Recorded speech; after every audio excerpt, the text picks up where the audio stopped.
Dear students, last week we discussed about an electric circuit and how can you make a torch or known about the electric bulb. Today we are going to discuss about electric conductors and insulators. So in all our activities we have used metal wires to make a circuit. Suppose we use a cotton thread instead of a metal wire to make a circuit. Do you think that the bulb will light up in such a circuit? Okay, absolutely not. What materials can be used in electric circuits so that the current can pass through them? Let us find out. Okay, so there are some particular metals or materials through which electricity can be passed. Okay, to know it, we do an activity. You have to disconnect the switch from the electric circuit used for the activity 4. Okay, this would leave you with two free ends of wire as shown in figure 12.2a. Okay, in figure 12.2a like this. Okay, so a conductor tester is here, first one. Okay, testing whether the bulb glows when the tester is in connected with the key. So bring the free ends of the two wires close to let them touch each other. Does the bulb light up? You can now use this arrangement to test whether any given material allow current to pass or not. Okay, if you touch just these two, okay, it can be pass through light or not, maybe not. Okay, so for this you have to do this activity. Then collect samples of different type of materials such as coins, cork, rubber, glass, keys, pins, plastic scale, wooden block, aluminum foil, candle, swing needle, thermo uh, saving needle, thermocol, paper, and pencil lead. One by one, bring the free ends of the wire of your tester in contact with the ends of sample you have collected. Okay, this is the figure 12.2b. Okay, instead of key, which is shown in figure, and I hope you make it in your home also. So you can use these type of things: plastic, pins, keys, or glass, rubber, coins, etc. So make sure that the two wires do not touch each other while you are doing so. Okay, two wires should not be touches each other. Does the bulb glow in each case?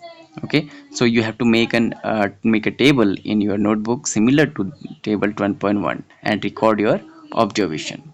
Okay, so this is the table 12.1: conductors and insulators, object used in place of switch.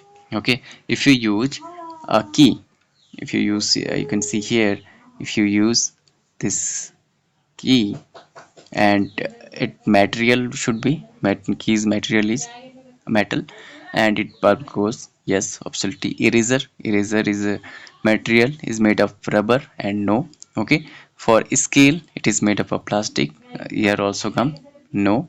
Okay, you can write on your book in pen with pencil. And matchstick, wood, okay, it also no. Okay, glass spangle, glass, it should be no.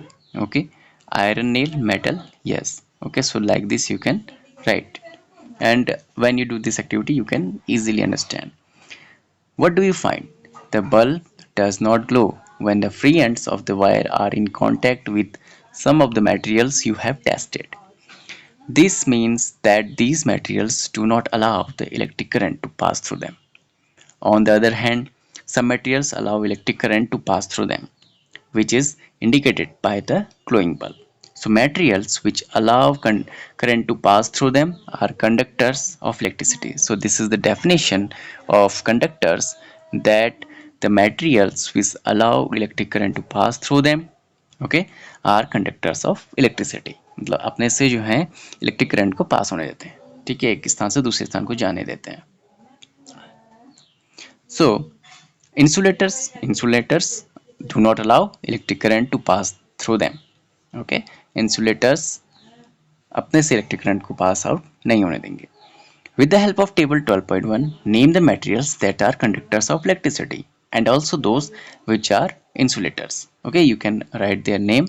Okay, conductors like iron, okay, key, like this metal name, what whoever is passed through, you can write their name. Insulator, you can write cotton, plastic, like this.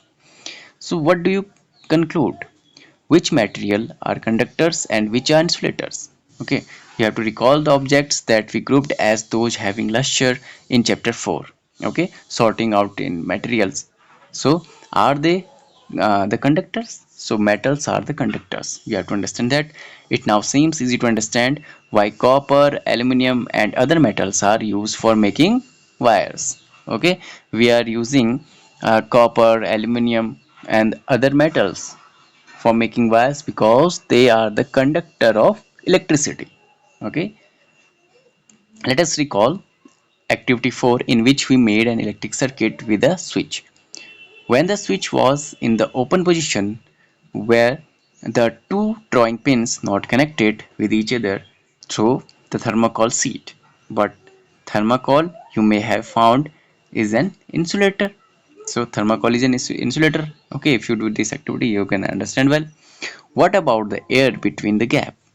Since the bulb does not glow when there is only air in the gap between the drawing pins in your switch, it means that air is also an insulator. So, thermocol, air, thermocol and air also insulator.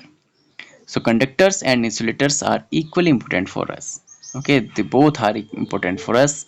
Switches, electrical plugs, and sockets are made of conductors. On the other hand, rubber and plastic are used for covering electrical wires, plugs, plug tops, switches, and other parts of electrical appliances which people might touch. Okay, so whenever in your home you also use a switch. Okay, so the outer material of plastic and inner side in which current is passed, it is made up of conductors. So both insulator and conductor are used in it. Okay, so both are useful for us. Insulator protect us from current, and current uses in electricity, and we use our appliances by using of these electric current. So one caution is you have to keep there. Your body is a conductor of electricity. Therefore, be careful when you handle an electrical appliances. Okay, that's why our body is also pass the current. Okay, हमें भी current इसलिए लगता है क्योंकि हमारी जो body है वो भी कंडक्टर है किसकी, इलेक्ट्रिसिटी की। इसलिए आपको कहते हैं ना कभी भी, क्योंकि अर्थ से कभी भी आप किसी इलेक्ट्रिकल अप्लायंसेस को वैसे अगर पकड़ रहे हैं हैंड से, तो कभी भी आपने जो है जूते पहने होने चाहिए, चप्पल पहने होने चाहिए, और गीले आप नहीं होने चाहिए, गीले हाथ पाँव नहीं होने चाहिए आपके। ठीक है, तो कभी भी आपको ये प्रिकॉशन जो है बरतना चाहिए जब भी आप इलेक्ट्रिकल अप्लायंसेस को यूज़ कर रहे हैं। So in this chapter we can summarize it as electrical cell is a source of electricity, and an electric cell has two terminals. One is called positive while the other is negative. An electrical bulb has a filament that is connected to its terminals. An electric bulb glows when electric current passes through it. In a closed electric circuit, the electric current passes from one terminal to electric cell to the other terminal. Switch is a simple device that is used to either break the electric circuit or to complete it. Materials that allow electric current to pass through them are called conductors. Materials that do not allow electric current to pass through them are called insulators. Some keywords of this chapter you used in this chapter and understand about bulb, conductors, electric cells, electric circuit, filament, insulators, switch, and terminal. So this is the chapter electricity and circuits. I also share with you animation videos on that electricity and circuit, so you can understand more well this chapter. Okay, uh, if you don't see the two videos of this chapter, you can see in the playlist also. So in this chapter you merely understand about the electric cell. Okay, and I also make a animation video on that experiments, and a bulb connected to an electric cell. I also share it with you video after that. Okay, so you can understand about an electric circuit, and you can make these videos, okay, with the help of the keys. And today we understand about the electric conductors and insulators. So I hope you understand till here. Now we will meet in the next class. Thank you.